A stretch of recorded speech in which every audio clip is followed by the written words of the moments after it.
اور دعا کے طریقے کو جانیں، یعنی اللہ رب العالمین جل وعلا سے کیا مانگنا ہے، کس طرح مانگنا ہے اور کن چیزوں کو مانگنا ہے، اور اس کے ساتھ ساتھ اللہ رب العالمین جل وعلا کی ذات کے آداب کیا ہیں، دعا کے آداب کیا ہیں۔ اگر آپ یہ کہیں کہ یہ تو ایک بڑا لمبا مرحلہ ہے کہ کس طرح دعا کرنی ہے، کیا مانگنا ہے، کیا پہلے مانگنا ہے، تو اس کا آسان سا جواب یہ ہے کہ ہم قرآن کریم کی طرف چلیں اور قرآن مجید فرقان حمید میں انبیاء کرام صالحین کی وہ دعائیں کہ جو انہوں نے اللہ رب العالمین کی بارگاہ میں فریاد کی تھی، التجا کی تھی، اور اللہ رب العالمین نے اسے شرف قبولیت بھی عطا فرمایا، اور پھر اسے ہزاروں سال بعد اپنے نبی مکرم صلی اللہ علیہ وسلم کے سینے پر اللہ رب العالمین نے وہ دعائیں نازل بھی فرمائی۔ تو انبیاء کرام کی وہ دعائیں، اور خصوصاً اللہ نے کچھ دعائیں خود انبیاء اور صالحین کو تلقین فرمائی، یا کچھ نیک لوگ جو نبی تو نہیں لیکن ان کا مانگنا اللہ کو اتنا پسند آیا کہ اللہ رب العالمین نے ان کے مانگنے کو بھی قرآن میں بیان فرمایا، اور ان کی زندگی کے حالات میں ہمارے لیے بہت درس تھا، ہمارے لیے بڑی تعلیم تھی، تو اللہ رب العالمین نے ان تمام چیزوں کو بیان کیا۔ اس سے پہلے ہم نے رمضان شریف کی ابتدا سے حضرت آدم علیہ السلام کی دعا اور ان کے حالات، حضرت نوح علیہ السلام کی دعا، ان کے حالات، حضرت ابراہیم علیہ السلام کی دعا، حضرت شعیب علیہ السلام کی دعا، اور حضرت طالوت کی دعا، یہ تسلسل کے ساتھ ہم نے حضرت سلیمان علیہ السلام کا پورا واقعہ اور ان کی دعا ہم نے ذکر کرنے کا شرف حاصل کیا۔ آج ہم سورۃ الکہف سے، جنہیں اصحاب کہف کہا جاتا ہے، ان کی دعا قرآن مجید فرقان حمید میں سورۃ الکہف میں آیت نمبر 10 میں اللہ رب العالمین جل وعلا نے ان نیک لوگوں کی دعا کو ذکر کیا۔ اس میں نے اور آپ نے سمجھنا ہے کہ دیکھیں جو سمجھدار لوگ ہوتے ہیں، جو اللہ کی ذات کا عرفان اور پہچان رکھتے ہیں، ان کے مانگنے کا انداز کیسا ہے اور وہ کس طریقے سے اللہ رب العالمین سے فریاد کرتے ہیں۔ تسلسل کے ساتھ کرتے ہوئے آج ہم آپ کے سامنے جو ذکر کر رہے ہیں وہ اصحاب کہف کی زبان سے نکلے وہ کلمات۔ فقالو، انہوں نے کہا تھا، ربنا آتنا من لدنک رحمتا وہیئ لنا من امرنا رشدا۔ سبحان اللہ۔ یہ آیت نمبر 10 ہے سورۃ الکہف کی۔ معنی اس کا یہ ہے کہ ربنا آتنا من لدنک رحمہ، اے ہمارے رب ہمیں اپنے پاس سے رحمت دے۔ کتنا جامع لفظ ہے۔ اس سے پہلے میں نے نبی کریم علیہ السلام کی دعاؤں کے حوالے سے ایک بات ذکر کی تھی کہ سرکار کریم علیہ السلام نے دعائیں کیسی مانگی ہیں، تو ذرا توجہ کیجئے گا۔ سرکار کثرت سے علیہ السلام جو دعا کرتے تھے وہ تھی ربنا آتنا فی الدنیا حسنہ وفی الآخرۃ حسنہ وقنا عذاب النار، اور ایک دعا حضور فرماتے تھے اللہم انی اسألک العفو والعافیہ۔ اس کو دیکھیں، یہ بولنے میں کتنے تھوڑے سے الفاظ ہیں لیکن جامع کتنے ہیں کہ ربنا آتنا فی الدنیا حسنہ، اے اللہ ہمیں دنیا کی ساری بھلائی دے دے۔ اب جو آپ 10 گھنٹہ 15 گھنٹہ پوری زندگی مانگے وہ اس میں آ گئی۔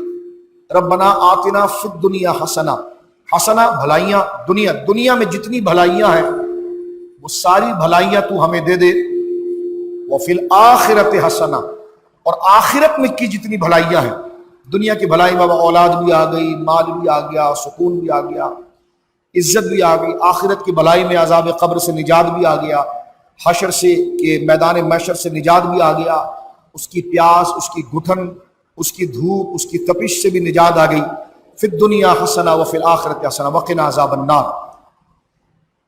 اسی طرح دیکھیے اس میں جملے کتنے جاندار ذکر کیے گئے، پھر ہم چند باتیں ذکر کرنے کا شرف حاصل کرتے ہیں۔ فرما ربنا آتنا من لدنک رحمہ، اے اللہ ہمیں اپنی جناب سے رحمت دے، یعنی سارا کمال دے، وہیئ، اور ہمارے لنا من امرنا رشدا، اور ہمارے کام میں ہمارے ہر کام میں ہمیں اپنے مقصود تک پہنچنے کا تو ذریعہ بن جا، ہمارا مرشد بن جا۔ مرشد کہتے ہیں راستہ بتانے۔ فرما وہیئ لنا من امرنا رشدا، ہم اپنا جو کام کرنا چاہتے ہیں، جس کو اچیو کرنا چاہتے ہیں، تو یا اللہ ان تمام کاموں تک پہنچنے کا تو ہی ذریعہ ہمارے لیے بن جائے۔ تو یہ اصحاب کہف کا یہ واقعہ قرآن کے اندر تفصیل۔ عربی زبان میں کہف، جس کو آپ انگلش میں کیف کہتے ہیں، یعنی غار جو پہاڑوں کے اندر ہوتا ہے، اس کے بارے میں قرآن مجید فرقان حمید نے بڑی تفصیل کے ساتھ ذکر کیا ہے۔ اور یہ دعا ان بزرگوں نے کیوں مانگی، اس کو سمجھنے سے پہلے ایک بات سمجھ لی جائے کہ اصحاب کہف کے حوالے سے ہمارے علماء نے یہ بات لکھی ہے کہ یہ وہ لوگ تھے جو حضرت عیسیٰ علیہ السلام کے آسمان سے اٹھانے کے بعد اور ہمارے نبی کریم علیہ السلام کی پیدائش سے پہلے کا ان کا یہ زمانہ تھا۔ موجودہ یمن کے اندر حضر موت کے قریب یہ 2-3 جگہ گویا کہ بتائی گئی ہے کہ جہاں پر یہ غار موجود ہے۔ ایک تو یہ یمن کے اندر ہے، ایک ملک شام کے اندر بھی ذکر کیا گیا ہے، لیکن ملک شام کا جو ہے وہ زیادہ عقل کے قریب ہے۔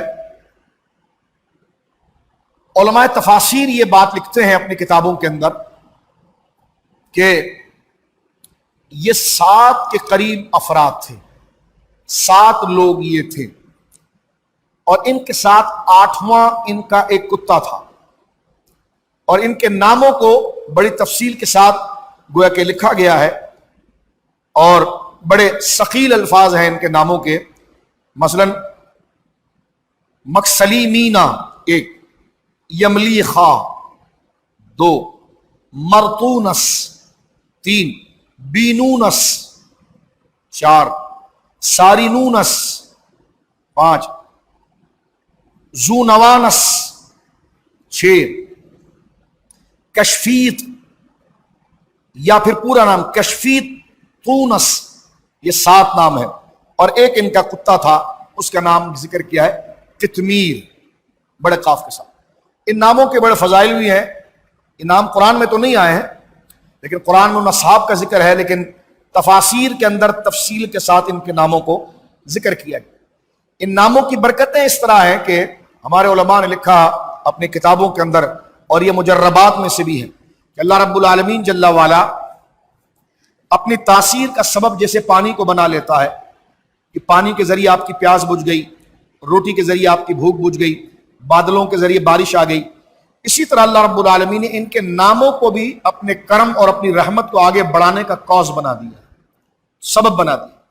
اور کتابوں کے اندر یہ ہماری تقریباً کتابوں میں، جیسا تفسیر خازن کے اندر موجود ہے، صدر الفاضل نے بھی اس کو نقل کیا ہے کہ یہ وہ نام ہے کہ اگر اس کو لکھ کر مال پر رکھ دیے جائیں تو مال چوری نہیں کھاتا، چوری نہیں ہوگا۔ گھر میں لگا دیے جائیں تو گھر کے دروازے پر لگا دیا جائے تو جنات اور نظر بد نہیں داخل ہوتی۔ کسی سواری پر لکھ دیا جائے تو سواری جو ہے وہ ہلاکت کی طرف نہیں جاتی، اور کشتی میں رکھ دی جائے تو کشتی ڈوبتی نہیں۔ وہ بچہ جو روتا بہت ہے لکھ کر اس کے گلے میں ڈال دیا جائے، لیکن کوئی بولے میں ڈالنا شروع کر دوں، میں نے کہا دیکھیں پسٹل کی گولی کو پانی کے پائپ میں ڈال کر نہیں چلایا جا سکتا۔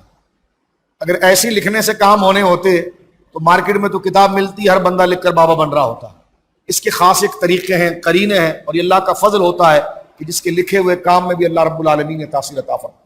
میرے جیسے آپ جیسے لوگ اس کو لکھتے ہیں کچھ بھی نہیں ہوتا، اللہ والے یہ جملے لکھتے ہیں بس وہ تو قلم ہی چلاتے ہیں تو اللہ رب العالمین اس میں تاثیر عطا فرماتا ہے۔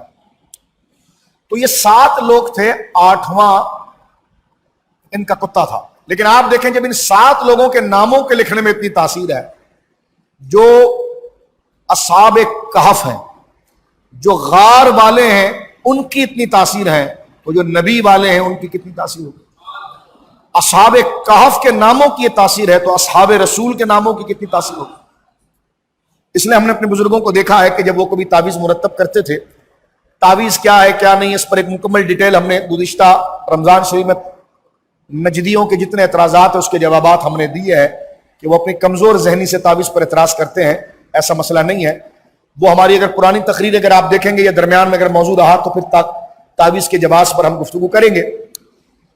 لیکن ہم نے اپنے بزرگوں کو دیکھا کہ جب وہ کسی مریض کو یہ کلمات لکھ کر دیتے تھے، اب یہ کلمات کفریہ نہیں ہیں، شرکیاں نہیں ہیں، اس میں کوئی ایسا معنی نہیں ہے، تو ایسے کلمات جو شرک اور کفر نہ ہو اچھے لوگوں کے نام ہو یا قرآن کی آیات ہو، اس کو لکھ کر دینا بالکل جائز اور مباح ہے، اس میں کوئی حرج نہیں۔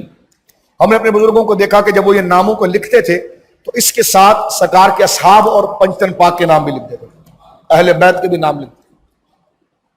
یہ وہ عظیم لوگ ہیں کہ ان کے ناموں میں اس لیے برکت آئی کہ انہوں نے کام بہت بڑے کیے، اللہ نے ان کے کام کی وجہ سے ان کے ناموں کو بھی بابرکت کر دیا تھا۔ علماء لکھتے ہیں اس بات کو کہ حضرت عیسیٰ علیہ السلام کے آسمان پر اٹھائے جانے کے بعد ان علاقوں کے اندر، یہ جو ملک شام ہے موجودہ اور یمن، پہلے تو یہ پورا علاقہ سیریا ہی تھا، شام تھا، اس علاقے کے اندر حضرت عیسیٰ علیہ السلام کے ماننے والے لوگ جو اللہ کی توحید کے ماننے والے ہیں، اللہ کے دین کے ماننے والے ہیں، وہ آہستہ آہستہ اپنی بدعملی کی وجہ سے، دیکھیں بدعملی کیسے پھیلتی ہے، معاشرہ کیسے خراب ہوتا ہے جب غلط بات کو غلط نہیں کہیں گے آپ، جب غلط بات کو غلط نہیں کہیں گے تو وہ غلطی بڑھتی چلی جاتی، یا وہ لوگ جو پارسا ہیں اور وہ غلط لوگوں کے ساتھ بیٹھیں گے تو وہ غلطی کو طاقت ملے گی۔ اس لیے علماء کو اس بات کا پابند کیا گیا ہے کہ وہ بدعاتی، دین کے دشمن، نظریے کے دشمنوں کے ساتھ پرسنل رابطہ نہ رکھیں، اس سے دین کی قدر گرے گی۔ مثلا آپ غور کریں، آپ بار بار مجھے کہتے ہیں کہ یہ فلاں آدمی میرا دشمن ہے اور میں آپ سے بڑی محبت کرتا ہوں، لیکن کبھی میں آپ کو دیکھوں کہ وہ آپ اس کے ساتھ پان بھی کھا رہے ہیں، موٹر سائیکل پر بھی گھوم رہے ہیں، تو میرے دل میں یہ آپ کے لیے ہمدردی اور وہ جو جذبہ وہ کم ہوگا کہ نہیں ہوگا؟ بالکل ہوگا۔ تو لہذا وہ لوگ جو اسلام کو نقصان پہنچانے والے ہیں، باطل فرقے ہیں یا باطل مذہب ہے، ان کے لیے بھی علماء کو اجازت جب دی ہے جب مناظرے کی کوئی کیفیت ہو، جب مناظرہ ہو تو ان کی کتابیں آپ پڑھ سکتے ہیں، عام لوگوں کو پڑھنا حرام ہے۔ یا کوئی ایسا سماجی کام کہ جیسا ہمارا ملک ہے، اس میں ایک ایسا کام آ گیا ہے جو تمام میں مشترک ہے، اس میں اگر کوئی گورنمنٹ کی طرف سے، یا جیسے ختم نبوت کا ایشو آیا، اس میں اگر ایک الائنس بنے اور سامنے بیٹھ کر کوئی مشورہ دیا جائے، بات کی جائے، تو اس کی کسی حد تک اجازت رہتی ہے، لیکن یہ کہ شادی بیاہ کرنا، اپنی پرسنل دعوتوں میں بلانا، ایک اخلاص دلی کا ثبوت کرنا، یہ شرعاً جائز نہیں ہے۔ حدیث پاک میں ومن وقر صاحب بدعہ فقد اعان علی ہدم الاسلام، جس نے کسی بدعتی، جس کے عقیدے میں بدعات ہے، اس کی تعظیم کی تو اس نے اسلام کو گرانے میں اس کی مدد کی۔ سرکار نے فرمایا ولا تشاربوہم ولا تواکلوہم، نہ ان کے ساتھ بیٹھ کر کھانا ہے، نہ ان کے ساتھ بیٹھ کر پینا ہے، مر جائیں تو نہ ان کا جنازہ پڑھنا ہے، نہ ان سے دعائیں لینی ہے، نہ ان کو دعائیں دینی ہے۔ یہ بدعات سے مراد جو اسلام میں نئے نئے عقیدے نکال کر اسلام کے اوپر نافذ کرنے کی کوشش کرتے ہیں، صحابہ کرام رضوان اللہ اجمعین کا عمل ہے۔ لیکن ان تمام چیزوں کے ساتھ اگر روک ٹوک نہیں ہوگی تو برائی بڑھے گی۔ لوگ کہتے ہیں نہیں وہ سیاسی طور پر بڑے طاقتور ہے۔ آج جو جلوس نکلا تو مجھے کسی نے تصویر بھیجی کہ ہمارا بلدیاتی وزیر جو چیمپئن ہے وہ بھی جلوس میں تھا، جو مسجدوں کے لیے بڑا شور مچا رہا تھا۔ اب کوئی کہ نہیں شاہ صاحب آپ مسجد میں ایسی بات کریں گے، تو میں نے کہا مسجد میں امر بالمعروف نہی منکر نہیں ہوگا تو پھر کہاں پر ہوگا؟ ہم یہ بات کر رہے ہیں کہ اب سوشل ڈسٹینس کہا گیا، اگر وہ تصویر صحیح ہے تو، اگر وہ تصویر کنڈیشن لگا کر اگر وہ تصویر صحیح ہے تو پھر سارا پاکستان آپ سے پوچھنے کا مجاز ہوتا ہے کہ آپ نے سوشل ڈسٹینس کے لیے تو مسجدوں کے آگے اپنے چمچے اخباری رپورٹر کو آپ کھڑا کرتے ہیں، وہ یہاں پر چوروں کی طرح، یہودیوں کی طرح، شیطانوں کی طرح ایک ایک نمازی کی فوٹو نکال رہے ہوتے ہیں، ادھر بچہ بیٹھا ہے، ادھر فلاں بیٹھا ہے، ادھر فلاں بیٹھا ہے۔ اور بعض مخصوص قسم کے اخبار اور گویا کہ کچھ لوگوں کی ایما پر کام کرنے والے اینکرز باقاعدہ ڈیبیٹ کا موضوع بناتے ہیں، لیکن آج کسی اینکر میں یہ ہمت ہوئی ہے کہ وہ آج جو یہ جلوس نکلا ہے اس کے بارے میں کچھ کرے؟ میں اس میں نہیں پڑھ رہا، نہ فرقہ واریت کی بات کر رہا ہوں، جلوس نکلے نہ نکلے ہمیں کوئی سروکار نہیں، ہم اس میں نہیں آ رہے۔ ان کے علماء نے چیخیں ماری بڑی کہ جب تراویح ہو سکتی ہے تو جلوس کیوں نہیں ہو سکتا؟ تو ہم نے گورنر ہاؤس میں کہا تھا کہ تم کو جلوس سے روکا کس نے؟ بات ہے ایس او پی اور سوشل ڈسٹینس کی، تو اگر ڈسٹینس رکھ سکتے تو نکالو۔ تو کہیں ڈسٹینس نظر آیا آپ کو؟ جو تصویریں گردش کر رہی ہیں، جو ویڈیوز گردش کر رہی ہیں، تو لہذا اسی لیے اپنی صفوں کو مضبوط رکھنے کی ضرورت ہے اور اپنا حق حاصل کرنے کے لیے اپنے آپ کو مضبوط رکھنا چاہیے۔ خیر، میں عرض کر رہا تھا کہ حضرت عیسیٰ علیہ السلام کو آسمانوں پر اٹھا لینے کے بعد نیچے کے جو علماء تھے وہ باغڈور سنبھال نہیں پائے، یا تو ڈر کر گھروں میں بیٹھ گئے، یا انہی کے ساتھ ملوث ہو گئے، یا علاقوں کو انہوں نے بدل دیا، تو جو نیکی تھی وہ اپنی شکل میں نظر ہی نہیں آئی، تو لوگوں کے عقیدوں میں خرابی آنا شروع ہو گئی۔ اور اللہ اس آزمائش سے بچائے کہ جب گمراہی طاقت کے بل پر پھیلائی جائے نا تو پھر بڑا امتحان ہوتا ہے۔ جس طرح آپ کے کراچی کے اندر ایک ڈان تھا، آج کل بھاگ گیا ہے، وہ بوریاں بناتا تھا لوگوں کی، اور جو ختم نبوت پر بات کرے اس کو مار دیتے تھے، تو بڑا کٹھن مرحلہ تھا۔ اور میں مبارکباد پیش کرتا ہوں کہ اس دور میں جنہوں نے ختم نبوت پر باتیں کی، اور کئی علماء اس میں شہید ہوئے۔ ہمارے علاقے کے بھی ایک ایم این اے صاحب تھے، وہ ہمیں آ کے کمرے میں کہتے تھے کیا بول رہے ہو، تو ہم نے کہا آپ بھی مسلمان ہیں، آپ کیا بول رہے ہیں؟ ٹھیک ہے، تو جب ایسی صورتحال بن جائے کہ ریاست کسی گمراہی کی سربراہی لے تو پھر بہت بڑی مشکل ہوتی ہے، اور پھر بندہ اللہ سے دعا کرے کہ یا اللہ استقامت دے۔ یعنی کبھی یہ دعا نہیں کرنی چاہیے کہ ہمارے اوپر کوئی بلا آئے، اللہ سے آفت کبھی نہیں مانگنی چاہیے، آزمائش کبھی نہیں مانگنی چاہیے، یہ دعا کرنی چاہیے یا اللہ کبھی آ جائے، ہم اس کی طاقت نہیں رکھتے، لیکن آ جائے تو پھر تو ہی استقامت دینا کہ ہم کھڑے ہو کر وہ بات کر سکے کہ ہم کالا منہ لے کر تیرے نبی کے سامنے نہ جائیں، مر جائیں، مار دیے جائیں، لیکن ہم ایسا منہ لے کر جائیں کہ ہمارے چہرے کو دیکھ کر تیرے نبی خوش ہوں۔ اس دور میں یہ ہوا تھا، پورا ایک بادشاہ آیا جس کا نام دقیانوس تھا۔ ہمارے وہاں یہ ایک محاورے کے طور پر بھی مشہور ہے، دقیانوس ہم کہتے ہیں۔ تو یہ دقیانوس بادشاہ تھا، اور یہ بڑا ظالم بادشاہ تھا۔ اس نے باقاعدہ طور پر جو ہے کہ وہ بت پرستی کو عام کیا، یہاں تک کہ خود کو سجدہ کرواتا تھا، معاذ اللہ۔ جو بتوں کی عبادت نہ کرے اس کو مارا جاتا تھا، اس کے اوپر سختی ہوتی تھی۔ جس طرح آج کل آہستہ آہستہ قادیانی کوشش کر رہے ہیں ریاست پر قبضہ کرنے کی، تاکہ اس کے ذریعے یہ چیزوں کو، لیکن یہ اللہ کرم فرماتا ہے اور ان کو دفع فرماتا ہے۔ ہمارے بچوں کو بھی چاہیے کہ بڑے شعور کے ساتھ، بڑے امن کے ساتھ کوششیں جاری رکھیں۔ اس وقت پوری طاقتیں ان کے ہاتھ میں ہیں، ایک لفظ آپ کچھ بولتے ہیں آپ کا پیج بلاک ہو جاتا ہے، آپ کو وہاں سے اٹھا کر پھینک دیتے ہیں۔ تو یہ تمام چیزیں خطرہ اس وقت ہے، لیکن دل میں ان کے لیے بغض رکھنا یہ لازم ہے، واجب ہے اور ضروری ہے، کیونکہ الحب للہ والبغض فی اللہ، محبت بھی اللہ کے لیے ہوگی۔ ہم مارنے مرانے والے لوگ نہیں، نہ قتل و غارت گری کرنے والے لوگ ہیں، اسلامی ریاست میں رہتے ہیں، نہ کسی کو قتل کا فتویٰ دیتے ہیں، نہ فتویٰ دینا جائز ہے، نہ کسی کے قتل میں ملوث ہوتے ہیں معاذ اللہ۔ لیکن اگر بغاوت اور فساد اگر پیدا کیا جائے تو ہم کم سے کم ایک فریڈم آف اسپیچ کے تحت اپنی آواز کو بلند کرتے ہیں کہ یہ چیز غلط ہے، یہ چیز صحیح ہے۔ جب لبرل فریڈم اور اسپیچ کے تحت ننگے ناچ بازاروں میں کریں اور میرا جسم اور میری مرضی کی بات کریں، اور ان کو پوری دنیا یہ کہے کہ یہ فریڈم آف اسپیچ ہے، تو ہم اپنے نبی کی عزت کے لیے بات کیوں نہ کریں اور کیوں ڈریں؟ بات کرنی چاہیے، اخلاق کے ساتھ کرنی چاہیے، مزاج کے ساتھ کرنی چاہیے اور علم کے ساتھ کرنی چاہیے۔ اس لیے ہمارے ہر بچے کو پڑھنا چاہیے۔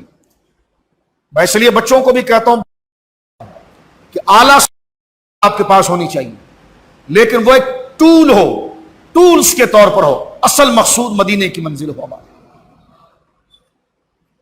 تو دقیانوس بادشاہ آیا، اس نے بڑا ظلم کیا، اس نے لوگوں کو زبردستی بت پرستی کی طرف، کفر کی طرف اس نے مائل کیا۔ تو حال یہ ہوا کہ یہ 7 لوگ وہ تھے جو ایمان میں بڑے مضبوط تھے، بڑے غیرت مند تھے۔ انہوں نے پہلے کچھ کوشش یہ کی کہ اس ماحول میں ہم رہ بھی سکیں گے کہ نہیں رہ سکیں، لیکن دیکھا کہ جناب حکومت ہی ان کی ہے، زبردستی کام ہوتا ہے۔ اگر ہم بتوں کو سجدہ نہ کریں معاذ اللہ تو مار دیا جاتا ہے، ٹارگٹ کر دیا جاتا ہے۔ تو وہ 7 بندے وہاں سے نکلے اور ان کے پیچھے پیچھے ان کا وفادار کتا بھی نکلا۔ آج لوگوں کو تکلیف ہوتی ہے سگے مدینہ کہنے پر، کہتے ہیں یہ کیا آپ کہتے ہیں سگے مدینہ، آپ کو تو اللہ نے انسان بنایا ہے۔ تو میں نے کہا آپ کو اپنے مولانا کو شیر نہیں کہتے؟ تو اللہ نے تو انسان بنایا ہے، شیر کہنے کی کیا ضرورت ہے اس کو؟ تو وہاں شیر کہنے سے مراد جہاں جرت ہے تو وہاں سگ کہنے سے مراد انکساری اور وفاداری ہے۔ جس طرح حضرت عبد الرحمن جامی کا ایک شعر ہے نا کہ سگت را نام جامی بودے کہ آمد بر زبانے گاہے گاہے. یا رسول اللہ آپ کے کتے کا نام جامی ہوتا تو آپ جب اس کتے کو بلاتے تو میرا نام جامی آپ کے منہ پر آ جاتا. یہ عشق کی منزل ہے جو اس مزاج کا نہیں. ہم اس سے کیا بات کریں, لیکن اگر آپ سمجھنا چاہتے ہیں تو ایک جملہ مزید عرض کرتا ہوں. حضرت عبداللہ ابن مسعود یہ حضرت عمر سے بڑی محبت کرتے تھے. طبرانی میں موجود ہے کہ ایک دفعہ حضرت عمر کے بارے میں ان کے شاگردوں نے پوچھا ابن مسعود سے کہ آپ کتنی محبت کرتے ہیں حضرت عمر سے, تو انہوں نے فرمایا کہ لو کنت اعلم کلبا یحبہ عمر واللہ لاحببتہ. فرمایا اگر مجھے پتا چل جائے کہ فلاں کتا حضرت عمر کی گلی سے گزرتا ہے تو میں اس سے بھی محبت کروں. تو یہ ایک محبت کے بیان کا ایک انداز ہے. محبت کے بیان کا ایک انداز ہے. تو بیان کے انداز میں کہنا کہ آپ نے اپنے آپ کو سگے بدینہ کہا, تو میں نے کہا لفظ یہ کہا ہے لیکن اس کا معنی کیا ہے؟ یہ تو انداز بیان ہے وفاداری کے لیے, انداز بیان ہے محبت کے لیے. تو ان کا کتا جو تھا دیکھیے وہ ان کے پیچھے چل پڑا, اور وہ کتا ایسا ہے ایک گلیوں میں بھٹکتے کتے ہیں جن کو لوگ مارتے ہیں. یہ اصحاب کہف کا کتا ایسا جس کا ذکر قرآن کے اندر ہے. قرآن کے اندر قرآن میں بعض ایسے لوگ جن کی داڑیاں تھیں, پگڑیاں تھیں, لیکن وہ دین سے غداری کرتے تھے. قرآن نے ان کو کتے سے بھی نیچے درجہ دے کر قرآن میں ذکر کیا ہے. اور وہ کتا جو ولیوں کے ساتھ وفاداری میں چل رہا تھا قرآن نے اس کو عزت کے ساتھ ذکر کر دیا. تو میں بار بار یہ کہہ رہا ہوں یہ وفاداری کا بیان ہے. لفظ کو نہیں دیکھا جاتا, اس کے بیان کے مقصد کو دیکھا جاتا. مثلا میں تو آپ کی خاک ہوں تو کیا مطلب مٹی بن گیا ہو, اس سے مراد انکساری ہے. تو انداز بیان کو دیکھا جاتا ہے. تو یہ قطمیر کتا بھی ان کے ساتھ گویا کہ روانہ ہوا. وہ بہت اوپر گئے اور ایک غار کے اندر وہ چلے گئے. جب وہ چلے گئے غار کے اندر فتنہ بڑے زوروں پر تھا اور انہوں نے اللہ رب العالمین سے یہی دعا کی تھی. جب جا رہے تھے نا پہاڑ پر دیکھو تو یہاں سے پتا چلا یہ دعا مصیبت میں مانگی جاتی ہے. یہ نوٹ کر لیں اس کو آپ, یعنی سورہ کہف کی آیت نمبر 10 یہ وہ دعا ہے کہ جب ایسی مشکل آ جائے کہ بندے کے ایمان اور اس کی زندگی کو بند کر دیا جائے تو پھر یہ دعا بڑی مجرب ہے اللہ کی رحمت کو دعوت دینے کی. کیونکہ اصحاب کہف نے یہ دعا اس وقت مانگی تھی کہ جب ان کے ایمانوں کو نوچا جا رہا تھا اور ان کی جان کو بھی خطرہ تھا. تو وہ جاتے انہوں نے کہا ربنا آتنا من لدنک رحمہ, اے اللہ ہمیں اپنی کامل رحمت عطا فرما. وَحَيِّ لَنَا مِنْ أَمْرِنَا رَشَدًا, اور ہمارے لیے ہمارے مقصود تک پہنچنے کی جو ہمارا مطلب ہے, جو ہماری منزل ہے, وہاں تک پہنچنے کا سامان تو بن جا, یعنی ہماری حفاظت فرما. تو آج بھی ہمارے وظائف میں ہمارے اولیاء, ہمارے مشائخ یہ دعائیں اس وقت تلقین کرتے ہیں, اس وقت بتاتے ہیں کہ جس وقت بندے پر ایسی مشکل آ جائے کہ اس کے ایمان اور اس کی جان اس کے خاندان پر بنا ہے. یہ وہ دعا ہے جس کو پڑھ لی جائے تو اللہ کی رحمت اس کے لیے راستہ کھول دیتی ہے, اس کے لیے منزل کشادہ ہو جائے. جب یہ غار کے اندر پہنچ گئے نا تو پیچھے دقیانوس کو پتا چلا کہ یہ تو بھاگ کے چلے گئے. اس نے اپنا لشکر بھیجا, کہا جاؤ اور پکڑ کے مار ڈالو, اور مار کر ان کے پتا چلا ہے کہ وہ غار کے اندر ہے تو ان کو جا کر مار دو اور قتل کر دو. اب جب یہ لشکر ادھر پہنچا تو وہ اصحاب کہف جو ہے ان پر نیند طاری ہو گئی تھی, سو رہے تھے. یوں تو وہ 300 سال سوئے. قرآن کہتا کتنے 300 سال سو گئے. یعنی یوں کہا تھا نا یا اللہ ہمیں اپنی رحمت میں لے لے, تو اللہ نے رحمت میں لے لی, سب سے توجہ ہٹا دی, سب سے ان کو بچا دیا. اور بالکل گویا کہ یہ جس کو آج کل آپ کہہ رہے ہیں آئسولیٹ ہو جائیں, کورونا سے بچنا ہے تو آئسولیٹ ہو جائیں, تو یہ ایمان کے تحفظ کے لیے آئسولیٹ ہو گئے. بالکل دیکھیے اللہ نے ان کو ایک طرف کر دیا. اور 300 سال جب وہ لشکر وہاں پر پہنچا تو اللہ نے ان کے دل میں روب ڈالا. انہوں نے ان کو قتل تو نہیں کیا, لیکن انہوں نے کہا کہ یہ جو غار کے اندر سو رہے ہیں لائن سے سب 7 بندے, اور غار کے کنارے پر ان کا کتا بیٹھا ہوا, کتا کتنا وفادار ہے, اندر نہیں جاتا ہے. یہ مولوی ہو کر نبی کے گریبان تک ہاتھ لے جانا چاہتا ہے. وہ کتا اتنا وفادار ہے, دیکھیں اللہ اکبر, کہ وہ دیکھ رہا ہے کہ یہ نیک لوگ ہیں اور یہ مال کے لیے نہیں بھاگ رہے, یہ ایمان کے لیے جا رہے ہیں, ایک الگ راہ اختیار کر رہے ہیں. کتا گیا اور بیٹھ گیا، تو انہوں نے کیا کیا کہ غار کے اوپر ایک دیوار کھینچ کر غار کو بند کر دی کہ یہ اندر مر جائیں، جو بھی ہو جائے ان کی مرضی ہے، بند کر دیں۔ اللہ نے ان کے اوپر روب ڈالا۔ ظاہر سی بات ہے کہ جو اللہ کے لیے نکلتا ہے تو پھر اللہ رب العالمین اس کے لیے راحت بناتا ہے، لیکن شیطان چوری نہ دلوائے۔ مثلا ہم کوئی نیک کام کرتے ہیں اور کہتے ہیں اب اللہ کی مدد آئے گی، میں نے کہا اللہ کی مدد لانا تمہارا کام ہے، تم اپنا کام کرو، نتیجے کو نہ چھیڑو۔ نتیجے کو چھیڑو گے نتیجہ کبھی بھی نہیں آئے گا۔ آپ اپنا کام کرو۔ اصحاب کہف نے اپنا کام کیا، نتیجے پر نظر نہ رکھی، اللہ نے نتیجہ خود ہی عطا فرمایا۔ انہوں نے یہ دیکھا میرا جو کام ہے وہ میں نے کرنا ہے، اللہ سب دیکھ رہا ہے، کب بھیجنا ہے کب نہیں بھیجنا یہ اس کی مرضی ہے، میں اس میں مداخلت نہیں کروں گا۔ مر بھی گیا تو اس کی راہ میں مر گیا، دے گا تو وہی دے گا، وہ سب سے زیادہ جاننے والا ہے۔ تو ہمارے نزدیک کیا ہوتا ہے، ہم 4 دانے تسبیح کے پڑھتے ہیں، فوراً کہتے ہیں کھڑکی اٹھا کے بارش ہوئی نہیں ہوئی، سودا بکا کہ نہیں، فوراً ہم نتیجے کی طرف چلے جاتے ہیں۔ اس لیے ہمارا عقیدہ بھی کمزور ہوتا ہے اور ہم بڑے کمزور عقیدے کے لوگ ہو جاتے ہیں۔ لیکن یہ قرآن بتاتا ہے کہ وہ لوگ یہ کہتے ہیں کہ ہماری جو فارمیلٹی ہے، ہماری جو ڈیوٹی وہ ہم کریں گے، جس کا کام ہے دینا، وہ ایسا نہیں کہ نہیں دیکھ رہا، وہ ایسا نہیں کہ نہیں سن رہا، وہ ایسا نہیں کہ اس کو بتایا جائے، تو وہ سب کچھ ہے، تو لہذا وہ اس طرف سے نظر ہٹاتے ہیں، اپنے کام پر رکھتے ہیں۔ تو یہ اللہ رب العالمین جل وعلا ان کے اس اخلاص پر رحمتوں کا نزول فرماتا۔ ایک بڑی زبردست بات وہاں پر ہوئی، اور وہ یہ ہوئی کہ جب دیوار کو بند کر دیا نا، تو اس لشکر میں سے ایک بندہ تھا، اس کے دل میں نیکی آئی۔ اس نے کہا یار ان بندوں نے قربانی تو بڑی دی، کھاتے پیتے لوگ تھے، بینک بیلنس تھا، یوں سمجھیے آپ، اچھے فراوانی والے لوگ تھے، اللہ کے دین کے لیے سب کچھ چھوڑا۔ ان سے بڑا رتبہ مہاجرین مکہ کا ہے۔ آپ اندازہ لگائیے پھر مہاجر صحابہ کی، حضرت ابوبکر کے لیے کوئی ایسی بک بک کر لے گا؟ یہ 7 کے 7 اصحاب کہف مل کر حضرت ابوبکر صدیق کی زندگی کا عشر اشیر نہیں بن سکتے، حضرت عمر کا، کہ جو مہاجرین صحابہ کا رتبہ اور مقام ہے۔ تو آپ اندازہ لگائیے، اور مقام صحابہ کے لیے ایسی ہم چیختے ہیں، ایسی روتے ہیں، ایسی تقریریں کرتے ہیں، ایسی جوش دکھاتے ہیں۔ یہ وہ ہیں جو ان سب کے اماموں میں سے ہیں۔ ان کی ہجرت انہوں نے بھی کی ہے، ہجرت رسول اللہ کے صحابہ نے بھی کی۔ اب آپ دیکھیے صلی اللہ علیہ وسلم، ان میں سے ایک بندے نے کیا کیا، اس نے دیکھا کہ یار انہوں نے جرأت تو بڑی کی ہے، اپنا کاروبار، اپنے تمام چیزوں کو چھوڑ چھاڑ کر یہ غار کے اندر آئے ہیں، تو ان کو ایسا بے نام نہ کیا جائے۔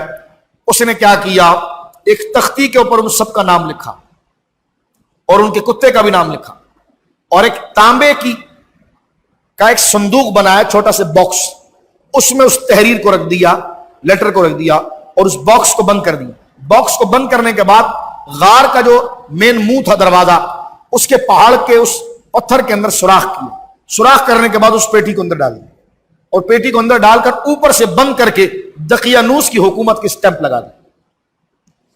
اس لیے کہ کبھی ہوگا ایسا، کبھی ایسا معاملہ ہوگا، کبھی ایسے حالات بنیں گے، کبھی ایسی بات ہوگی، کوئی آئے گا تو کم سے کم اس کو ہسٹری پتا چل جائے گی کہ یہ کون لوگ ہیں۔ اب آپ دیکھیے 300 سال گزر گئے، اب ایک کی آنکھ کھلی، اس میں سے ایک نے دوسرے کو جگایا، دوسرے نے تیسرے کو جگایا، تیسرے نے چوتھے کو جگایا، 7 کے 7 اٹھ گئے ہیں۔ جیسے اعتکاف میں آپ سوتے ہیں تو ایک ساتھی دوسرے کو آواز دیتا ہے، دوسرے تیسرے کو دیتا ہے، تو اس طرح وہ 7 کے 7 اٹھے۔ ان کو بھوک لگنے لگی، اس نے کہا یار بھوک لگ گئی ہے، کتنا دیر ہو گیا ہم سو رہے ہیں؟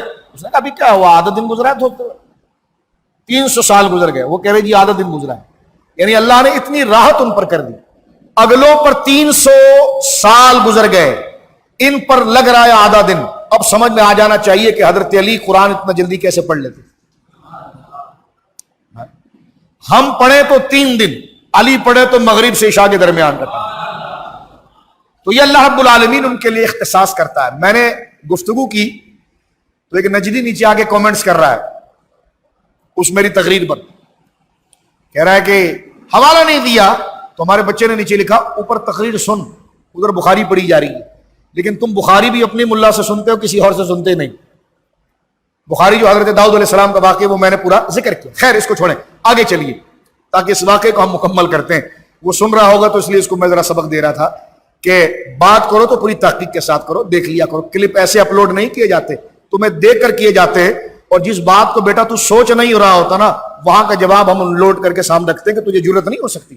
اس لیے کہ کوئی فخر کی بات نہیں ہے، اللہ نے اپنے محبوبوں کو جو شان عطا فرمائی ہے وہ ایسی ہے کہ ان کا بال بھی کوئی بیکا نہیں کر سکتا۔ اب ذرا غور کیجئے یہاں پر میرے دوستو، اب وہ اٹھے 300 سال کے بعد اٹھے اور سمجھ رہے ہیں کہ آدھا دن گزرا ہے۔ انہوں نے کہا، ایک کو کہا کہ تم کیا کر رہے ہو؟ انہوں نے کہا بس میں تو بس اپنے کپڑے جھاڑ رہا ہوں اور میں بالکل ابھی جو ہے کہ وہ تیار ہو گیا ہوں، اور آپ حکم فرمائے کہ کرنا کیا ہے؟ انہوں نے کہا ایسا کام کرو، یہ پیسے لو اور تم اٹھو اور تم پیسے لے جاؤ اور نیچے جا کر نیچے سے یملی خاں سے کہا کہ تم جاؤ اور کھانا لے کر آؤ۔ اب یہ پہاڑ سے نیچے اترے، ان کے پاس کرنسی کون سی ہے؟ 300 سال پرانی، جو سکہ موجود ہے 300 سال پرانا۔ گئے، تندور آج سے نہیں وہاں سے ہے، اس زمانے سے ہے۔ تو نان بھائی کے پاس گئے تو وہ روٹی بنا رہا تھا، اس کو کہا جی اتنی روٹی دے دیں، انہوں نے روٹی دے دی۔ تو انہوں نے سکہ آگے کیا تو وہ دیکھ کر حیران ہوا، اس نے کہا یہ کیا ہے؟ تو انہوں نے کہا پیسے۔ تو کہا کہاں سے آئے آپ کے پاس؟ کہنے کہا ہمارے، اور کہاں سے آئے؟ کہنے کہا کہاں سے خزانہ مل گیا تمہیں؟ پہاڑوں سے مل گیا۔ کہاں سے لائے تم؟ اس نے کہا کیسا خزانہ اور کون خزانہ؟ یہ میں نے جیب سے نکال کر دیا ہے۔ اس نے کہا رکو ابھی بتاتا ہوں۔ تو وہ جو ایجنسی کے لوگ پھر رہے ہوتے تھے ان کو کہا کہ ادھر آؤ، پولیس والے سے کہا یہ دیکھو اس کو خزانہ ملا ہے مولانا، کوئی بتاتا نہیں ہے۔ تو انہوں نے پوچھا جی آپ کو خزانہ ملا ہے؟ اس نے کہا بھائی کون سا خزانہ، میرے جیب میں 1-2 پیسے اور پڑے ہوئے، میرے دوستوں کے پاس پڑے ہوئے۔ انہوں نے کہا ایسا نہیں، تمہیں چھوڑیں گے، تم چلو ہمارے ساتھ۔ ان کو لے گئے حاکم کے دربار میں جو اس اسٹیٹ کو دیکھتا تھا، اس کے پاس جب لے گئے انہوں نے کہا بابا جی بتاؤ یہ پیسے کہاں سے لائے؟ انہوں نے کہا مجھے آپ کی بات سمجھ میں نہیں آ رہی، تم سوال مجھ سے کیا کر رہے ہو؟ یہ میرے ہی پیسے ہیں، میں نے دیے ہیں۔ تو تھوڑی دیر کے بعد ایک دوسرے کو دیکھنے لگے، اتنے میں وہ اللہ کے ولی نے فرمایا کیا دقیانوس زندہ ہے؟ انہوں نے کہا کون دقیانوس؟ جس کی حکومت ہے۔ انہوں نے کہا جائی دقیانوس کی حکومت نہیں ہے، اور دقیانوس کو تو یہاں سے گزرے وہ زمانہ ہو گیا، اس وقت بادشاہ بیدروس کی حکومت ہے۔ تو کہا دقیانوس کہاں گیا؟ کہا وہ تو 300 سال ہو گیا، عمر کھپ گیا۔ جس وقت یہ روٹی لینے کے لیے نیچے آ رہے تھے نا، اس وقت انہوں نے جگہ جگہ پر حضرت عیسیٰ علیہ السلام کا نام لکھا ہوا دیکھا، کلمہ طیبہ لکھا ہوا دیکھا۔ تو دیکھیے یہ سڑکوں کے اوپر جب یہ ماڈلنگ کرنے والوں کی تصویریں لگا کر فحاشی پھیلا سکتے ہیں، تو ہم سرکار کی گنبد خضرا کی تصویر، کلمہ طیبہ کی تصویر لگا کر لوگوں کو نصیحت نہیں کر سکتے؟ تو اب آپ دیکھیں نصیحتیں ہوتی ہیں، جس طرح یہ باہر آپ نے صلاۃ والسلام مسجد کے باہر لکھا ہے، تو گزرنے والے کو پتہ چل گیا کہ یہ مسجد ہے۔ تو اس واقعے میں ایک سبق یہ بھی قرآن نے اس لیے تو ذکر کیا تاکہ ہم اس سے سبق حاصل کریں۔ ایک یہ بھی نکلا کہ جب وہ پہاڑوں سے نیچے آئے تھے، جب انہوں نے کلمہ شریف لکھا ہوا دیکھا تو ان کے دل میں ہوا کہ قوم نے توبہ کر لی ہے اور اپنے نظریے پر آ گئے۔ تو اس حاکم کے شہر کا جو متولی تھا اس سے جب بات ہوئی، اس نے کہا جناب اللہ کے ولیوں یہ بتاؤ کہ آپ دقیانوس کا پوچھتے کیوں ہیں؟ انہوں نے کہا جی دقیانوس کے دور میں ہم رہے، ہم تو اسی کی وجہ سے تو ہم نے اپنے گھروں کو چھوڑا ہے۔ تو کہنے لگا آپ اکیلے ہیں؟ انہوں نے کہا میں تو اکیلا نہیں ہوں، میرے ساتھ تو میرے 6 ساتھی اور بھی ہیں، وہ تو غار کے اندر ہے۔ انہوں نے کہا جی دقیانوس تو مر گیا ہے اور وہ ہلاک ہو گیا ہے۔ تو انہوں نے کہا کیا تم بت پرستی کرتے ہو؟ انہوں نے کہا توبہ کرو، ہم تو بت پرستی نہیں کرتے۔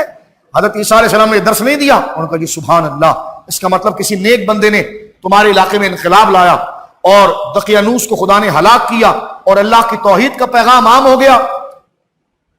اب وہ حاکم نے کہا کہ چلو مجھے آپ ملاؤ ذرا اپنے 6 ساتھیوں سے۔ اب یہ جانے لگے تو اس علاقے کے اندر ایک فتنہ اور ایک فرقہ پھیلا ہوا تھا، یعنی ہو تو سارے مومن تھے لیکن ایک فرقہ واریت تو ہر دور میں رہتی ہے، کیونکہ جو تھوڑا سے پڑھتا ہے وہ پروفیسر بننا چاہتا ہے گاندھی کی طرح اور اپنی رائے دے رہا ہوتا ہے، اور اس کے لیے بس داڑھی تھوڑی چھوٹی کر لیں اور ذرا ٹوپی موپی اتار دیں، اور اس قسم کے گویا کہ کارٹون ہر دور میں ہوتے ہیں۔ تو اس دور کے کچھ لوگ تھے، انہوں نے کہا کہ بھائی ہم اللہ کو تو مان رہے ہیں لیکن بات یہ ہے کہ بندہ جب مر جائے گا نا تو دوبارہ زندہ نہیں ہوگا، وہ مٹی ہو جائے گا۔ تو اس وقت کا یہ جو بادشاہ تھا بیدروس اور یہ حاکم، انہوں نے کہا یہ آپ کیسی باتیں کریں؟ مناظرے ہوتے تھے، مباحثے ہوتے تھے اس بات پر کہ بندہ مر کر ختم نہیں ہوگا، قیامت کے دن دوبارہ زندہ ہوگا، آئے گا اور اللہ اس سے پوچھے گا۔ اس فتنے نے بڑی جڑیں پکڑ لی، جیسا ہمارے پاکستان میں ہوتا ہے۔ اب اگر آپ روزانہ ممبر پر بیٹھ کر سچ بات کریں نا تو ہمارا جوان بھی ڈھیلا رہے گا۔ اس محلے میں آ کر ایک بندہ اگر الٹی بات کرے نا، لوگ کہیں گے شاہ صاحب اس کا جواب کیا ہے ذرا بتائیے۔ تو گمراہی کی طرف بھاگنے کے لیے لوگ گویا کہ تیاری کے ساتھ اس طرف گویا کہ نکل جاتے۔ غامدی کے بارے میں آپ کیا کہہ رہے؟ ہم نے کہا اس مسجد میں 20 سال اس کی عقیدے کا رد کر رہے تھے جس کو غامدی آج بیان کر رہا ہے۔ توجہ آپ نے نہیں کی ہے تو ہم کیا کریں؟ اب غور کریں تو گمراہی اس لیے پھیلتی ہے کہ لوگ اس میں دلچسپی لیتے ہیں. دلچسپی لینے کی خاص وجہ یہ ہے کہ جب لوگوں میں تکبر آ جائے نا اپنے علماء کے لیے, اور وہ اپنے آپ کو اپنے علماء سے اچھا سمجھنے لگے. میں نے یہ دیکھا ہے کہ جس بندے میں تکبر آ جائے وہ سنی نہیں رہتا پھر, کیونکہ جب تکبر آئے گا, یہ چراغ ہے کیا ہے جی؟ میں نے کہا تیرا باپ بھی یہ کرتا تھا, تو دوراجی میں پیدا ہو کے بھول گیا یہ چراغ ہے کیا ہے؟ یہ تکبر ہے, یہ ایگو ہے. یہ چراغ ہے کیا ہے؟ یہ جلوس کیا نکل رہا ہے؟ میں نے کہا یہ یا غوث کیا ہے؟ میں نے کہا تو تیری نانی تیری دادی سب یا غوث کہتے تھے, تجھے کیسے سمجھ میں نہیں آ رہا؟ اس لیے کہ تو نے سٹے کے پیسے کچھ کما لیے ہیں اور اب تو ذرا اپنا ایک مسلک اور مسجد بنانا چاہ رہا ہے. تو ایگو, میری بات کو سخت مت سمجھنا, ایگو اور تکبر کی وجہ سے بندہ گمراہی کی طرف جاتا ہے. اس لیے بندے کے پاس پیسہ ہو, سب کچھ ہو, لیکن عزت دین کے سامنے وہ سلام ان کو کرے, تعظیم کرے. اس لیے کہ شیطان سب سے پہلے آپ کو آپ کے علماء اور آپ کے نیک لوگوں کے برابر لا کر کھڑا کرتا ہے, اور آپ اپنے پیسے اور معاملات جس کی وجہ سے بھی اپنے آپ کو بہتر, بندہ اگر غلط ہے تو اس کو غلط کہا جائے گا, یہ نہیں اگر وہ دین کا نام لے کر کوئی بندہ غلط کام کر رہا ہے تو اس کو غلط کہا جائے گا. لیکن ایک بندہ مسئلہ صحیح بتا رہا ہے, اس طرح ہماری مسجد میں پہلے زمانے بڑے ایسے لوگ تھے, کہتے جی آپ حی علی الصلاۃ پر کیوں کھڑا کرواتے, اللہ اکبر پر کیوں نہیں کرواتے؟ تو میں حجروں میں لے جا کر کتابیں دکھاتا تھا, چپ ہو جاتے تھے لیکن پھر بھی شرارت کرتے تھے. تو میں کہتا تھا اس کا مطلب آپ کو امام بننا ہے, کیونکہ آپ کے اندر جو ایگو آ گیا نا, آپ کو امام بننا ہے اور آپ جو ہے وہ کچھ راجہ بننا چاہتے ہیں.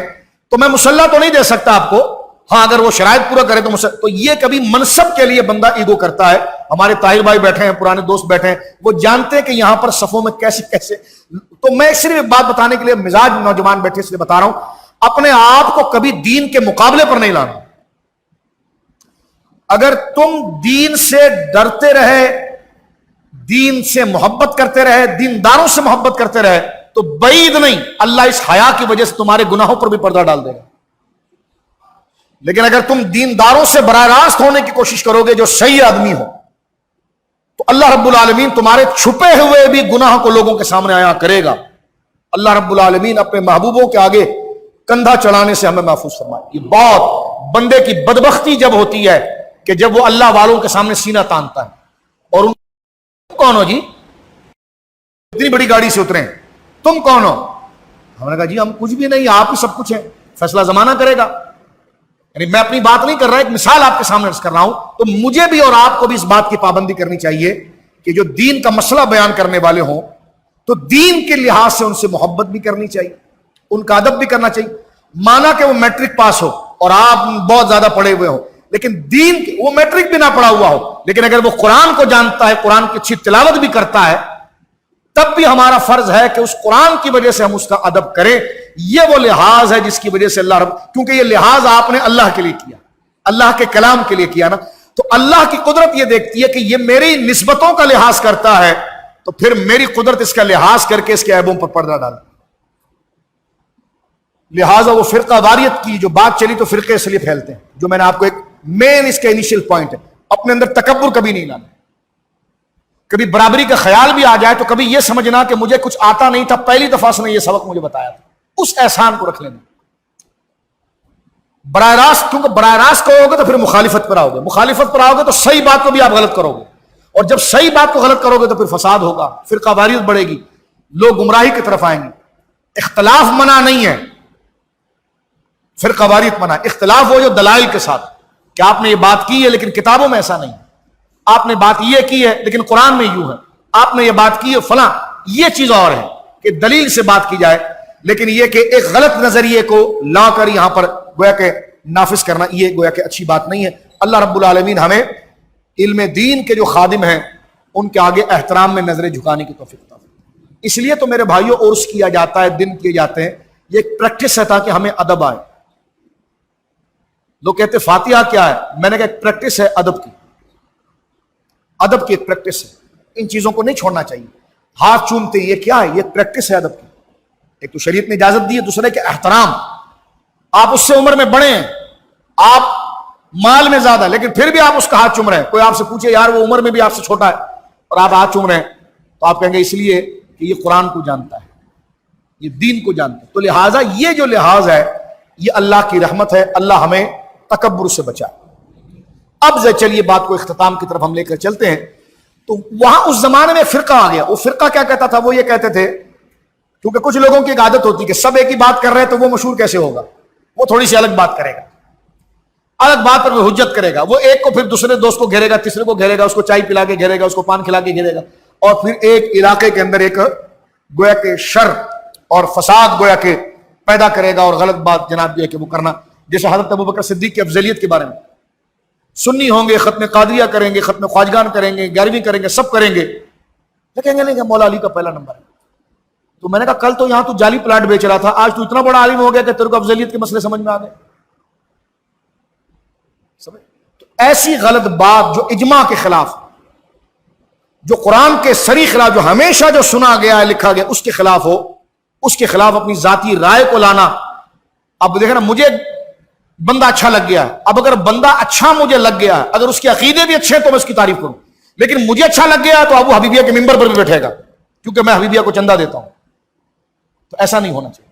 حبیبیہ نہ میری ہے نہ آپ کی، یہ شریعت کتابیں ہیں، جو مسجدیں شریعت کتابیں ہوتی ہیں، شریعت کے حکم کتابیں ہوتی ہیں، اللہ کے دین کتابیں ہوتی ہیں۔ تو لہٰذا یہ باتیں میں نے کھول کر نوجوانوں آپ کو اس لیے بتائی کہ تکبر جب اللہ والوں، اللہ کے ولیوں، توبہ استغفر اللہ، اللہ کے ولیوں کے مقابلے پر جب بندہ آ جائے، نسبت والوں کے مقابلے پر آ جائے، ہاں مسئلہ اگر غلط بیان کیا جائے تو دلائل سے بات کی جائے، یہ منع نہیں، یہ گناہ نہیں، یہ آپ کا فرض ہے، آپ بتائیں کہ جناب یہ مسئلہ غلط چلا گیا، آپ اس کو درست کر لیں۔ تو اس زمانے میں یہ ہوا کہ سب اچھے لوگ تھے، عقیدہ ان کا ٹھیک ہو گیا، لیکن ایک بندے نے ایک شے نکال دی، اور کیا شے نکالی؟ کہ مرنے کے بعد بندہ دوبارہ زندہ نہیں ہوگا۔ اب مناظرے بھی ہوئے، مباحثے بھی ہوئے، سب ہوئے، انسان جو ہے کہ وہ حیران ہے۔ ہمارے علاقوں میں بھی یہ ہوتا، سب ایک بات کرے، ایک جو غلط آتا نا، لوگ کہتے ہیں حضرت اس کو سمجھا۔ میں نے کہا اس سے کیا بات کریں، ایک ہے سب کے خلاف بول رہا ہے، سب سے ہٹ کر بات کر رہا ہے، اور آپ اس کو سن رہے ہیں، تو سن کیوں رہے ہیں اس کی؟ آپ اس کو چاہیے نا سب کی سنے ہو، ہم اس کی کیوں سنیں؟ توجہ ہے آپ۔ تو یہ اہل سنت کے دوستوں کو اس بات کی مضبوطی کرنی چاہیے کہ اہل سنت کس چیز کا نام ہے۔ اللہ نے ان کے صبر پر، کیونکہ دل سے انہوں نے کوشش کی ان لوگوں کو سمجھانے کی، نہیں بھائی ایسا نہ کرو، حضرت عیسیٰ کی یہ تعلیم نہیں ہے، حضرت ابراہیم کی یہ تعلیم نہیں ہے، جس طرح نبیوں کو ماننا ضروری ہے، اس طرح مرنے کے بعد دوبارہ زندہ ہونا یہ اسلام کا عقیدہ ہے، اس کو نہیں چھوڑو۔ لیکن ان کو سمجھ میں نہیں آ رہی تھی، اللہ نے یہ رحمت کی گھڑی ان کے سامنے رکھ دی۔ بہت، بادشاہ بڑا نیک تھا، تمام علماء نے، جتنے مکاتب فکر کے علماء ہیں تمام نے لکھا یہ بادشاہ بڑا نیک تھا، معذرت کے ساتھ سوائے جماعت اسلامی کے بانی ابو العلا مودودی۔ ابو العلا مودودی صاحب نے اس واقعے کو جتنا بگاڑ کر لکھا ہے، کوئی دوست میری بات کو فرقہ واریت نہ سمجھے، چڑے نہ۔ ابھی آپ کے سامنے، آپ کیا میں یہ کہوں آئیے میری لائبریری میں دیکھ لیجئے، میں کیونکہ جنرل بات کر رہا ہوں نا آپ سے، تو ہر اینگل سے آپ کو بتاؤں گا، اور میں آپ پر بات مسلط نہیں کر رہا، آپ کو بتا رہا ہوں کہ رخ کیا ہے، پھر آپ تحقیق کریں، پھر بات کریں گے۔ ابھی آپ کے ہاتھ میں موبائل اسمارٹ، ابھی آپ تفہیم القرآن کی یہی جلد جو سورہ کہف کی ہے اس کو آپ ڈاؤن لوڈ کریں اور دیکھیں۔ یہ بادشاہ تو جد و جہد بیچارہ کر رہا تھا کہ لوگوں کو آخرت کا ایمان مل جائے۔ اب جب یہ لوگ مل گئے نا، تو حاکم نے کہا کہ چلو یار یہ تو بڑی اچھی دلیل مل گئی، لے جا کر دکھاؤ ہمیں۔ تو یہ حاکم کو لے گئے غار کے اوپر، تو 6 بندے اور وہاں پر تھے ان کے ساتھی، وہ کتا بھی زندہ ہو گیا۔ اب انہوں نے ملاقات کی تو لباس سے بھی پتا چلتا تھا کہ یہ لوگ اس دور کے نہیں ہیں، لباس کا انداز، باڈی لینگویج چینج ہو جاتی ہے۔ اس کے بعد جب وہ ٹہلتے ہوئے باہر آئے، انہوں نے بتایا کہ آپ یقین کیجئے کہ ہم دقیانوس کے دور کے لوگ ہیں، اور ہم تو ابھی تک یہ سمجھ رہے ہیں کہ ہم نے 3-4 گھنٹہ نیند کی ہے، آپ بتا رہے ہو 300 سال ہو گئے، اور آپ نے کہا کہ دقیانوس۔ ان کی بات پر ان کو یقین آیا کہ یہ چہرے سے بھی نیک لوگ ہیں، اچھے لوگ ہیں، نیک بندہ نیک لوگوں سے متاثر ہوتا ہے۔ لیکن جب باہر آئے تو وہ غار کو دیکھنے لگے کہ یہ کیا ہے کیا نہیں ہے، تو بقیہ جو دیوار کا حصہ تھا اس کو انہوں نے توڑا تو پیچھے وہ سوراخ ان کو نظر آیا۔ جب سوراخ میں انہوں نے سوراخ نظر آیا، جس سوراخ کے اوپر ایک تانبے کی پلیٹ لگی ہوئی تھی، اس کو جب انہوں نے بہت تیزی کے ساتھ رگڑا تو دقیانوس کی سٹیمپ تھی، اور اس پر اس زمانے کی کچھ عبارت تھی۔ اس کو جب انہوں نے پھاڑا، یعنی اس کو ہٹا کر جب اندر ہاتھ ڈالا تو وہ باکس نکلا۔ اس باکس کو جب کھولا تو ان سب کے نام تھے اس کے۔ اب تو بات 100% ثابت ہو۔ حاکم نے ان کی بڑی تعظیم کی اور ان کو کہا کہ حضرت ہمیں تھوڑا سا ٹائم دیجئے، ہمارا بادشاہ بڑا نیک ہے، ہم اس کو بلا کر لاتے ہیں، اور ہمارے علاقے میں یہ فرقہ ہے، ان کے لوگوں کو بھی بلا کر لاتے ہیں۔ اب وہ گیا حاکم، اور اس نے بادشاہ وقت کو بلایا، اور بادشاہ وقت کو بلانے کے بعد اس نے غار پر ان لوگوں کو کھڑا کیا، اور وہ لوگوں نے بھی دیکھا کہ بھائی ساری چیز اپروو ہو گئی، ثابت ہو گئی کہ جناب یہ تو 3 سال کے بعد زندہ ہوئے ہیں۔ تو انہوں نے اپنے اس عقیدے سے جنہوں نے توبہ کرنا تھا انہوں نے توبہ کر لی، اور یوں سمجھیے کہ وہ فرقہ، وہ فتنہ ان کے دور میں اس نے جان توڑ دی، یعنی اب اس کی ہمت ٹوٹ گئی۔ اب یہ جو بادشاہ تھا، اس نے بڑی تعظیم کی ان کو کی، اور بڑی محبت سے ان کو پیش آیا۔ تو پھر جب ان کے وفات کا وقت قریب آیا، ان کے نیک لوگ تھے، ان کے دل پر اللہ نے الہام کر دیا، کیونکہ اللہ کے ولیوں کو ان کی موت سے پہلے پتہ چل جاتا ہے۔ اور یہ کوئی قصہ کہانی نہ سمجھے، بخاری شریف کی حدیث ہے، کتاب الرقاق میں، بخاری میں موجود ہے۔ اللہ فرماتا وما امر، اللہ رب العالمین جل وعلا ارشاد فرماتا ہے کہ جب میرے کسی بندے کو وما ترددت عن شيء انا فاعله ترددی عن الموت المؤمن هو يكره الموت وانا اكره مساءته۔ سرکار دو عالم فرماتے ہیں کہ اللہ فرماتا ہے کہ میں اپنے کام میں کبھی کسی سے پوچھتا نہیں، اور کسی کام کو کرنے میں کنفیوژن ہمیں نہیں ہوتی، ہم کر جاتے ہیں، لیکن ایک کام ایسا ہے جس میں ہماری قدرت تردد کرتی ہے، جب ہمیں کسی اپنے محبوب ولی کی روح نکالنی ہوتی ہے۔ فرما ہوا یکرہ الموت وانا اکرہ مساءتہ، کوئی کہے کہ یا اللہ تو روح نکال دے، تو رب ہے، مالک ہے، تو اللہ جواب دیتا ہے کہ میں نکالتا اس لیے نہیں کہ ہوا یکرہ الموت، وہ موت کو پسند نہیں کرتا ہے، وہ مرنا پسند نہیں کرتا ہے، وہ انا اکرہ مساءتہ، اور میں اس کو ناراض کرنا پسند نہیں کرتا۔ تو اصحاب کہف کو جب اشارے ملنا شروع ہو گئے کہ اب ان کا دائمی وقت آ گیا ہے، تو انہوں نے بادشاہ کو دعا دی کہ اللہ آپ کے شہر کو آباد رکھے، اللہ آپ کو آباد رکھے، آپ نے جو جد و جہد کی یہ آباد رکھے۔ وہ گئے غار کے اندر، اب وہ سو گئے۔ اب سو گئے تو واقعتاً ان پر موت طاری ہو گئی۔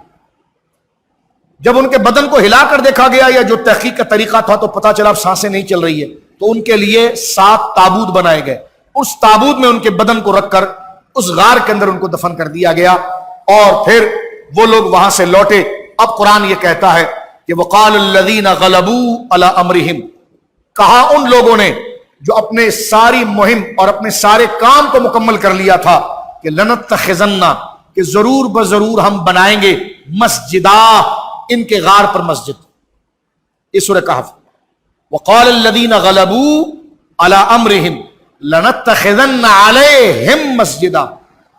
اس بادشاہ نے کہا کہ یار یہ اتنے لوگ ہیں، ایک تو ان کی کرامت یہ کہ 300 سال کے بعد یہ اٹھے، دوسرا ان کا ہم پر احسان یہ کہ ان کی وجہ سے ہمارے علاقے سے فتنہ ختم ہوا، لوگوں کے ایمان مضبوط ہو گئے۔ تو انہوں نے کیا کیا، غار کے ساتھ منہ پر ایک مسجد بنا دی، جیسا مزاروں کے ساتھ مسجدیں ہوتی ہیں، مسجدیں بنائی جاتی ہیں۔ اب یہ کیوں ہوتی ہے، قرآن کی آیت دیکھ لیں۔ قرآن کہتا مسجد انہوں نے بنا دی، اور مسجد بنانے کے بعد اب وہ آ گئے۔ اب مجھے بتائیے، جو لوگ اتنے کعبے کی طرف جائیں، پھر زمزم ہو، پھر کعبہ شریف کا طواف ہو، لبیک اللہم لبیک کی صدائیں ہوں، اور گنبد خضرا کا دیدار ہو، آمین۔ اب آپ دیکھیں کعبہ شریف کے اندر آپ جاتے ہیں تو قرآن کہتا ہے، کیا کہتا ہے اللہ رب العالمین جل وعلا کا ارشاد ہے کہ واتخذوا من مقام ابراہیم مصلی، کہ ابراہیم کے کھڑے ہونے کی جگہ کو اپنے لیے نماز کی جگہ بناؤ۔ آج حضرت ابراہیم علیہ السلام کا مزار ہے وہاں پر کعبے میں، بتائیے کیا ہے؟ ایک پتھر ہے، ایک پتھر، جو کہتا ہے نا یہ مزار کیا ہے، تو پتھر ہے۔ میں نے کہا پتھر کو نہ دیکھو، اس پتھر کی نسبت کس سے یہ دیکھو، اس مٹی میں جو آسودہ خاک ہے اس کو دیکھو۔ اب آپ دیکھیں توجہ کے ساتھ، لاجک کی بات کر رہا ہوں۔ خانہ کعبہ میں ایک پتھر رکھا ہوا ہے، اس پتھر پر حضرت ابراہیم کے پاؤں کے نشان ہیں، اور اللہ کہتا ہے اس پاؤں کے نشان کے پاس آؤ۔ یا اللہ جب تیرے حرم میں آ گئے تو اس صف میں نماز پڑھیں، اس صف میں نماز پڑھیں، اس صف میں نماز پڑھیں، اللہ کہتا ہے اس پتھر کے پاس آؤ۔ تو یا اللہ تو یہاں نہیں سنے گا، تو جواب دیتا سنوں گا یہاں لیکن مانوں گا وہاں۔ دو گانا ہو جانا، سننے میں اختلاف نہیں ہے، راضی ہونے میں اختلاف ہے۔ تو اللہ سنتا ہر جگہ سے ہے، راضی وہیں پر ہوتا ہے۔ اب مجھے بتاؤ، آپ اللہ کو اپنے گھر میں پکارو، ایک مسجد میں پکارو، راضی وہ گھر میں ہوگا یا مسجد میں ہوگا؟ تو کہ اللہ گھر میں نہیں سن رہا تھا، تو آپ کہیں گے بھائی سن تو وہاں رہا تھا لیکن راضی مسجد میں ہوتا ہے۔ تو پتا چلا کچھ جگہیں ایسی ہیں سنتا وہ ہر جگہ. لوگ کہتے ہیں کہ آپ کیا اللہ نہیں سن رہا جو آپ یہاں آ رہے ہیں؟ تو آپ یہی جواب دیں گے اللہ سن تو میری گھر میں بھی رہا تھا، لیکن وہ دیتا اپنی پسندیدہ جگہوں سے. جو پسندیدہ جگہیں جیسے مسجد ہیں، اولیاء کے مزارات ہیں، اور یہ ان کے تبرکات ہیں. جس طرح کہ میں نے ابھی آپ کے سامنے حضرت ابراہیم علیہ السلام کا یہ واقعہ گویا کہ ذکر کیا کہ حضرت ابراہیم علیہ السلام کے پاؤں کے نشان جہاں پر ہے اس کے قریب ہونے سے اللہ اکبر، اللہ فرماتا وہاں پر آؤ اور وہاں پر آ کر تم میرے حضور نماز ادا کرو. تو حرم تو پورا نماز کے لیے، لیکن وہاں پر بلانے کا مقصد کیا ہے؟ یوں تو پورے حرم کو بھی مقام ابراہیم کہا جاتا ہے. یہ تفسیر ہمارے خلاف نہیں ہے. پورے مجھے ایک دوست کہنے لگا کہ اس پتھر کی کیوں بات کر رہے ہو؟ ایک تفسیر تو یہ کہ سارا حرم مقام ابراہیم ہے.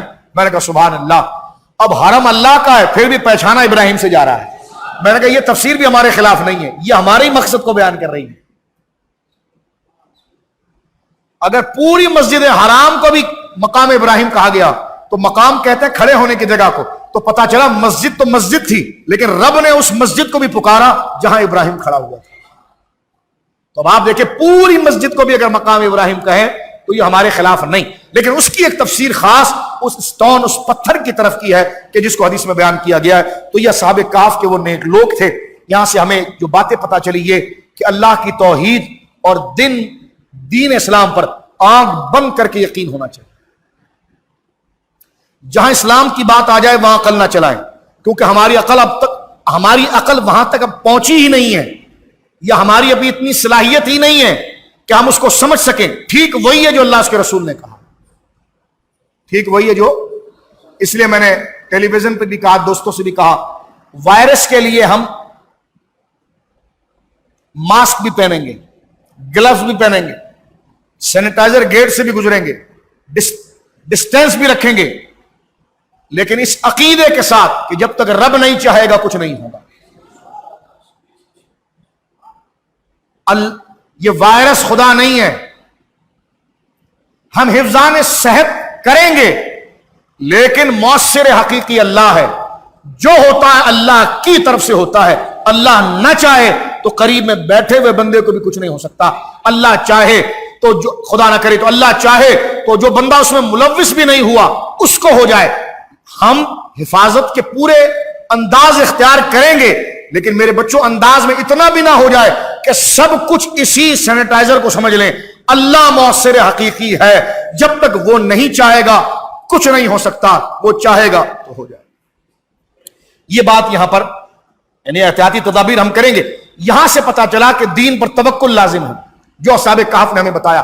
دوسری بات، ابھی آپ جوانی کے مرحلے پر جا رہے ہیں. انسان کو گمراہ شیطان کب کرتا ہے؟ دو چیزوں سے.